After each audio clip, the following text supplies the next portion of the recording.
čudovite oblike sobivanja sedaj. Rubrika, v kateri obdelujemo mnogobarvnost odnosov, ki nas obdajajo, gradijo in oblikujejo.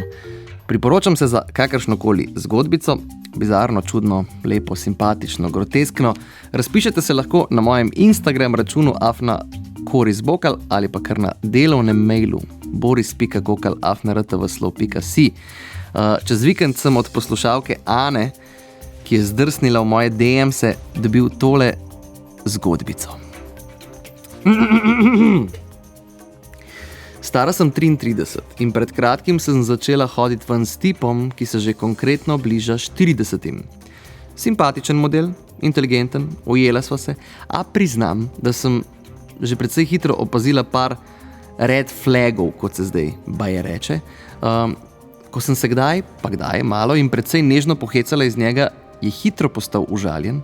Ko sem enkrat med sprehodom spustila golobčka, me je pogledal, kot da sem kužna, in če kdaj od obrvi dol, nisem bila ravno pobrita do nule, mi je na previden, sicer pa vendarle, malo neroden način povedal, da je njemu ljubše, če se razumete. Vse skupaj pa je do konca eskaliralo prejšnji teden, ko sem prespala pri njem, šla po nesreči spat brez tampona, saj sem mislila, da še nisem tam, in ko sva se zjutraj zbudila, je na posteli ostal krvav madež. Tako rjuha kot jogi sta se umazala, ni bilo prehudo in takoj sem rekla, da bom zadevo še isti dan spucala. No, on pa me je najprej pogledal, kot da je videl duha. Mi rekel, ne grem prosim domov. In zdaj mi že kak teden odpisuje hladno, kot da bi mi zameril, ali celo kot da bi se mu s tem incidentom zagravžala. Kot ženski se mi vse skupaj zdi precej no big deal, se zgodi, dobesedno vsaki in ni nič takega. Njegova reakcija pa me je precej zmedla in iskreno razjezila, kot da bi pričakoval, da sem neka barbika, ki ne lula, ne kaka in ne menstruira.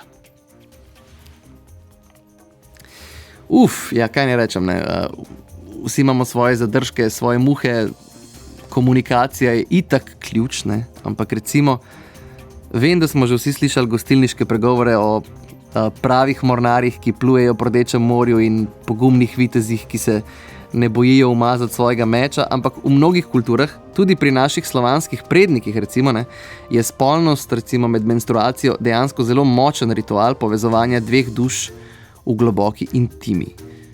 Za žensko pomeni sprejemanje svoje narave, za moškega pa spoštovanje njene ženskosti in ranljivosti. In zdaj, če se zatakne že pri parih kapljicah krvi na jogiju, si vsaj jaz osebno ne predstavljam velikih potencialov za to globoko intimo in ranljivost. Ampak to je moje mnenje, svojega si seveda ustvarite sami.